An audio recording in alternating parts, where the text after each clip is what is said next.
Ready? Hey guys, Kayla here. Going to show you how to run a chlorine demand. So we've got our station plugged in. Now the crock pot needs to heat the water up for at least 20-30 minutes, but we kind of use a cheat code and we fill it up with the hot water from our water machine. So that saves us a little bit of time here. The first thing we're going to do is it has a step-by-step directions here, but sometimes visually stuff is better than words. So the first thing on our list is we're going to create our dosing reagent. That's what we're going to use to mix our control and everything else in here. So it's labeled D for dosing, and then I'm going to take my distilled water here and we're going to fill that up to the 25 milliliter line. Fill that bad boy up right there. And we're gonna pop it in there so that can heat up for us to add the solution. And then I'm gonna do a timer. And it's a 20 to 30 minute timer, but if you're anything like me, I set just a 20-minute timer. That way if I'm tied up with something, I've got an extra kind of 10-minute cushion for me to get back to this. So we'll start that, and that's how we get the dosing reagent started. Okay, so now that our dosing reagent has been heated and everything, we're going to pull that out. And we'll set that to the side of here, and we'll grab our dosing reagent powders. Open one of those up. I'm gonna grab a paper towel because the vial is just a little hot, so help open that and not burn your fingers. So we're gonna open the dosing reagent packet. Sometimes it's got a little slit there. Sometimes you need to grab a pair of scissors. There's just a little powder form there. So we're gonna dump that into the dosing reagent vial that we've just heated up. We'll put the lid back on, and then we shake that up, invert it a few times, just to get that powder all nice and dissolved in there.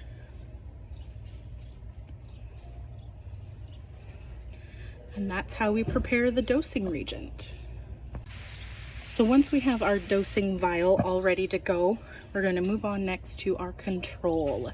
So we've got it labeled there, C and C. So what we do is we open that up and we come back taking our distilled water here. And we actually want to rinse out the vial a couple times, so I'm going to step over and do that just from anything from the previous time.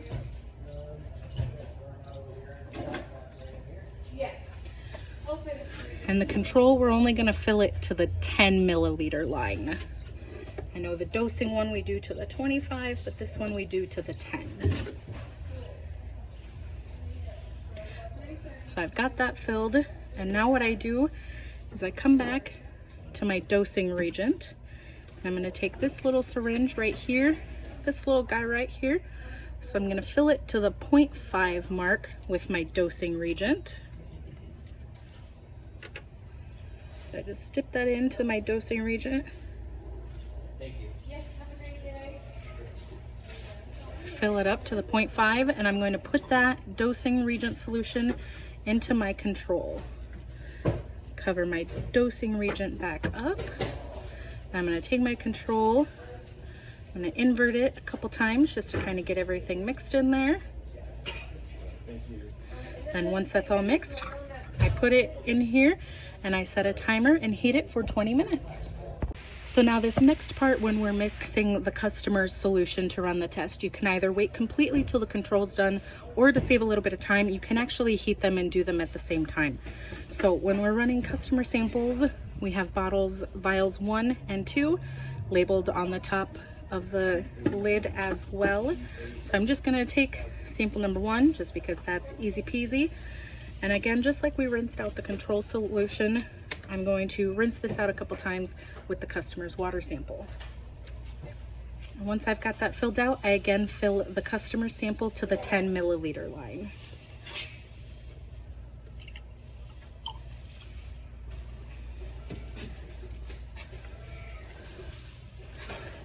Once I have that filled, I do the same thing like I do with the control, except it's with the customer's sample water instead of the distilled water. I grab my dosing reagent vial, grab my handy syringe, and I fill it up to that 0.5 milliliters. Dip it into the customer's vial, close my dosing reagent back up, close the customer's vial, and I'm going to invert that a couple times there as well. I'm going to put that into here, and I will once again set another timer for 20 minutes for the customer sample. Okay, so after our control timer has gone off, we're going to do the same thing as we did with the dosing reagent. We're going to pull it out, grab ourselves a little paper towel to help open it because it's going to be hot. Then we're going to grab a packet of our citric acid and a packet of our potassium iodide. And we're going to do the same thing we did with the dosing reagent powder. We're going to open that up. First we'll pour in the citric acid, and you can do it in either order, the citric or the potassium, either way. Poured in the citric acid. I'll pour in the potassium iodide. So now you'll notice once we added that, it turns it to this lovely brown color. So, but that's a good thing. That's what we want it to do, because then this is how we're going to figure out just how much of a demand situation that we have. So we'll get all the powder mixed in there, get that all dissolved. And then down here, we make ourselves a fancy little cheat sheet here. So we're going to write down our control and then each of our corresponding vial numbers with the customer. That way it's easier to remember. You don't forget which one is which. So once we have our control all settled up and made up, we're going to reopen that. And then we're going to grab our bottle of the bottle dropper of the sodium thiosulfate. So what this is going to do is this going to tell us we're going to count the number of drops to get our control. And we want to do this part really slowly, just one at a time. So 1 drop swirl, 2, 3, 4. And what we're doing here is we want it to not be brown in color anymore. 5, 7, 8, 9, 10, 11, 12, 13, 14, 15, 16, 17. And if you can tell in the video, it's already kind of starting to get lighter, a little bit yellow. 18, 19, 20, 21. So now we've got clear water, and my control number for that is going to be 21 drops. So then we're going to do the same with the customer ones, and we'll figure out the drops here on those momentarily. Okay, so now my timers for my customer chlorine demand sample solutions, those are done. So I'm going to pull those out of the heater. Now, before I forget, with the control, you do have to remake that every single day. This number is not going to be the same every single day, just because the circumstances of the water being heated aren't going to be the same every day. So the control we do have to make every single time. This is not our standard for tomorrow. This is just our standard for today. So once we do the customer sample, it's going to be the exact same as the control. So I'm going to take my customer's vial, I'm going to grab a pack of my citric acid and a pack of my potassium iodide. And we're going to open it up, again, grabbing a paper towel because the glass vials are a little hot. So we put in 1 packet of the citric acid and 1 packet of the potassium iodide. Now we notice that also turned a brown color as well, which is good because we want it to do that. So then we're going to shake it up like we did the control. Get the powder nice and dissolved. And again, we don't drop it and break it, that'd be a big old mess. We're again going to grab our sodium thiosulfate drops, and again we're going to do 1 drop at a time, drop and mix.